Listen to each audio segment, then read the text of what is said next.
And hello to you, and welcome to the Richard Nichols Podcast, the personal development podcast series that's here to help inspire, educate, and motivate you to be the best you can be.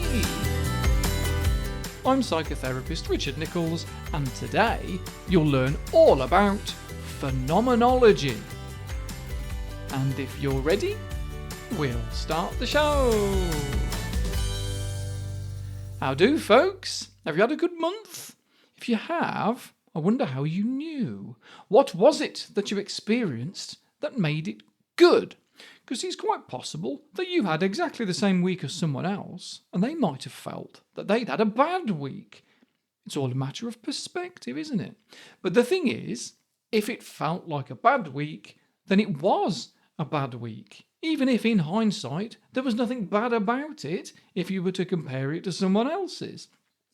You see, it's really common for someone to either say to me in their therapy session or to write to me in an email something like, I shouldn't feel this bad, other people have a worse life than me. And you know what? They're probably right, aren't they? Let's be fair. It's true to say that all of us right now are in a better position than someone somewhere else on this planet. But to be honest, that's irrelevant. Actually, knowing that somebody somewhere is having a worse time than you doesn't mean that you're wrong to be hurting. It shouldn't mean that you can't feel pain or grief or rejection. One person's experience is going to be completely different to someone else's, and it's worth being aware of that for many reasons. Some of you listening might remember the ITN news presenter, Alistair Stewart. He had to resign from presenting the news on ITV a couple of years ago now, because in a Twitter spat with a politician, he quoted Shakespeare, which is not normally worth resigning over, unless, of course, in doing so, you accidentally call a black man an angry ape, which did not land well. And at the time, the papers were all over it, saying it's political correctness gone mad, as they do. And in some ways, it kind of was an overreaction. He wasn't being cruel himself. In fact, what he was doing was treating someone in the exact same way that he'd treat anyone. And that's the exact opposite of prejudice, isn't it? Isn't it? Well, maybe not. Giving two people the exact same situation doesn't necessarily mean that they're going to have the same experience. Similarly, my son, my wife and I, we were round a mate's house once, and we'd mentioned that we were going to go out for an Indian meal that night. And so she puts on this Indian accent and says, are you going for a curry, are you, Mr. Richard? Oh, yum, yum, yum, yum, yum. And my son sort of squints one eye and cocks his head as if to say, oh, really? And she went, oh, I suppose that's racist, isn't it? And we changed the subject. Well, I didn't want to embarrass her. But she obviously felt guilty, and it was on her mind, because later on, she put on an Australian accent and then said, well, how come impersonating an Australian isn't thought of as racism, but putting on an Indian accent is? We had a nice little debate about it. Hopefully opened her eyes a bit and made her think differently. Because like I say, everyone has their own reactions to their experiences. Everyone's experiences are totally unique. So saying "G'day cobber" to an Australian colleague on a Monday morning is going to make them feel completely different to walking up to an Indian workmate and greeting them by impersonating Apu from The Simpsons. Now, in theory, there's no difference, is there? But of course there is. How often is someone beaten to death just for being Australian? How many Australians have been chatting with some friends in a pub and had someone walk up to them and tell them that they should piss off back to where they came from? How many signs have ever been put up that say, no Australians? Have you ever seen some graffiti on somebody's door that says, Aussies go home? So, someone moving to the UK from Australia isn't going to feel the need to find or create an Australian area of the town so that they can feel safe in it, so that they can create a sense of belongingness, are they? I remember reading an interview with Naomi Campbell once. She mentioned that when her parents came to the UK from Jamaica, there were still those famous signs on the hotel and restaurant doors that said, "No Irish, no blacks, no dogs." Just think about that for a moment. That before the Race Relations Act of 1968, which was just a few years before I was born, really, someone could refuse to sell someone a house. They could refuse to offer them a job interview, refuse to serve them in a pub for no other reason than they weren't white Brits. And I'm not sure how far we've really moved on, really. So taking the mick out of an Irishman or a Jamaican or an Asian is going to feel very different to taking the mick out of an Aussie or a Canadian. It's 2025, and yet we still sometimes hear monkey chants on the football terraces when a black player gets the ball, don't we? It happened in an Arsenal game earlier on this year. So calling a white man an ape is going to make them feel very different than if you called a black man an ape. The amount of rejection and pain that a white guy would experience is maybe 1 out of 10 on the "I don't feel safe" scale. But the black guy, he might already be living at 5 out of 10 as it is. And it is going to be generations and generations before this changes. And it's only going to change if we understand that this process exists. If we acknowledge that what doesn't injure one person 100% hurts somebody else. That what doesn't bother your friend might really bother you, not because you're sensitive, not because you're weak, not because they're strong, but because they are them and you are you. That we all have our own phenomenological view of the world. Phenomenology is this show-off word we use for the study of subjective experience. Do you remember the double rainbow guy, that bloke at Yosemite National Park called Bear, who in 2010 got massively emotional over a rainbow? That was when YouTube properly peaked, and it was turned into a song and all sorts, and it was lovely. And in the video, a fair few times, this guy Bear, he says, "What does this mean?" And he cries like it was his wedding day or something, repeating the phrase, "What does this mean?" And it meant something to him because he wanted it to. But it meant something different to me. Yeah, it was a beautiful rainbow, it was bright and sharp, and you know what? I used to live on the top of a hill, and with the sun at the right angle and the rain in front of me, I saw some beautiful double rainbows. Science of rainbows is brilliant. The light splits, bounces around inside the raindrop and comes back out at just the right angle to hit your eye. But the key thing is, my rainbow isn't your rainbow. You'll see it from a slightly different angle, through your own lens. Only you can see your rainbow, which means that everyone's rainbow looks a bit different. Everyone's rainbow is completely unique to them. And don't even get me started on the illusion of colour, because actually colour is completely unique as well. Colour is created by our own brains. Not only is my rainbow going to be different to yours, but my red is totally different to yours. For all I know, the colour that you call red, I'd call orange. If you were blind at birth and you've never seen the colour red, no matter how good someone's language is, no matter how well they try to describe it to you, you're still not going to be able to imagine it. You cannot experience it in the same way that a sighted person would. There's a guy on YouTube called Tommy Edison who's blind and tells some fascinating perspectives. "Every woman he's ever been with is a 10, he said. He knows that other people see a blue sky, but he doesn't know what that looks like. He dreams in darkness. His dreams are about sounds and smells and sensations just like ours.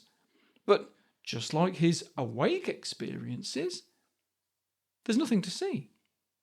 He has no concept of what things might look like because his phenomenological perspective is different to anyone else's, and so is yours. Think about this. You watch some people on a roller coaster And they go up and they go down and they wave their arms in the air and they scream and they all get off again. If one by one you ask them to describe how it felt, they would all describe it from their own experiential perspective. There'd be common themes, maybe, but it would still be unique to them. And you could listen and understand how it was to them. But if you then went on the roller coaster, would your experience of it be the same as any of theirs? Probably not, no. And would, after speaking to the dozens of people that went on it, but that mean you don't need to go on it anymore yourself because you already know how it feels? No. You still need to actually experience it in order to know how it feels. So despite my enthusiasm and my passion for equality, do I know what it feels like to be a black man being called an ape? No. Do I know what it feels like to be a woman in a culture of patriarchy? I don't. A client with a history of sexual abuse once said to me that no therapist could ever help them unless they'd been abused themselves because they wouldn't know how it felt. And we had to work on that, because even if they were to work with a therapist who'd had exactly the same experience as them, it still wouldn't be felt as the same experience. Your world is always going to be your world. Someone might find something very easy to do that you might find really difficult. One person might enjoy something and get excited by it, but you would find it horrendously anxiety-provoking.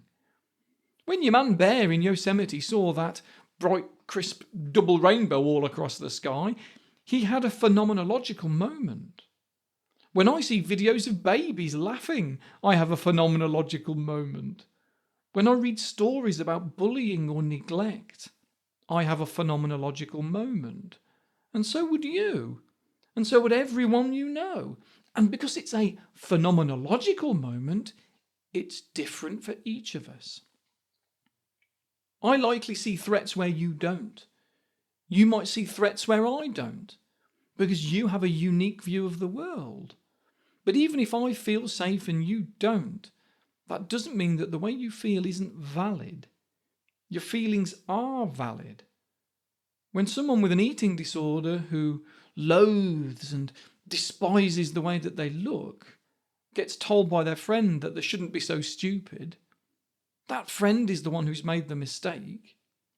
When I say the word Christmas to you and ask you to think about Christmas, how it feels and what it means, it is going to be completely different to somebody else's for a million different reasons. Christmas to an Australian will generate totally different experiences to Christmas to someone who's Irish. The phrase, "get off my land," is going to feel very different to an Australian-born man than it would to an Irishman. I went to Australia once and was walking along Bondi Beach, and there was some stencilled graffiti on a path that simply said, "On Aboriginal land." And those words are going to mean something different to everyone. Some people would read it and feel guilt. Some would feel shame, some fear, some pride, some curiosity. And that's how it is with other things. That's how it is with attachment injuries.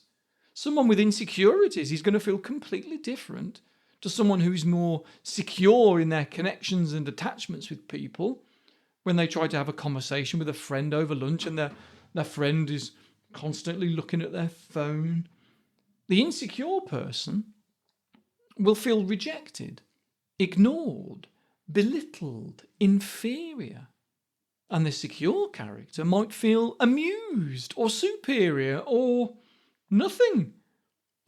Trauma or neglect in life can create a genuine pain that other people might not even come close to ever understanding. And not everyone knows this. So as far as other people are concerned, the only reason they can see for you feeling rejected when they didn't reject you is because to them, you are too sensitive. You need to toughen up and not take things personally, which in itself is equally as critical and threatening as any other rejection. Because you'll get a sense that they don't know you. And if you have a dichotomous mindset, that people are either with you or against you, and there's no middle ground, well, then there must be against you. Please recognize that whatever you experience and however painful it is, that pain is real. That pain is valid. You don't have to justify your pain by comparing it to someone else's. You just have to let yourself feel it. That's how healing starts. Like I so often say, just because someone has things worse than you doesn't mean you shouldn't be in pain too. Yeah, broken legs are painful, but so are broken toes. I speak from experience. Anyway, that's a good spot to end on. Let's go for today. I'll be back on Monday on Patreon, as usual, with an episode about imposter syndrome. So if that's something that you're interested in, sign up. It is free for 7 days. And if you're not that interested in supporting what I do, I'm not going to hold it against you, for sure. I'm secure enough that I don't need everyone to like me. Actually, last month I did a shout out to some random patrons, and I meant to do it again. I did open the webpage with the randomizer on it. Let's have another go, shall we? On wheelofnames.com. Right, let's open this up.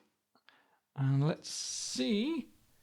On this wheel, Thomas Armistead. Thank you for being a patron, Thomas. Let's have a look. Who's next? Lucy. I don't know who you are, Lucy. Lucy somebody. Thank you, Lucy, for being a patron of the podcast. Ivor Dalton. Thank you, too, for being a patron on patreon.com. Vicky L. Oh, one of my favourite L's. Who's next? Leslie Smith. Thank you, Leslie. And let's have one more. Mick. Just Mick. It's Mick. All right, let's have one more. Rob Main. Oh, I know that name. I've seen you about somewhere, Rob. You follow me on social media. Laura Graves. Hello to you too. And Rachel Chambers. That's a nice place to end. Thank you very much for being a patron. Have a super duper week, a super duper month, and I'll speak to you again very soon. Love ya. Bye bye.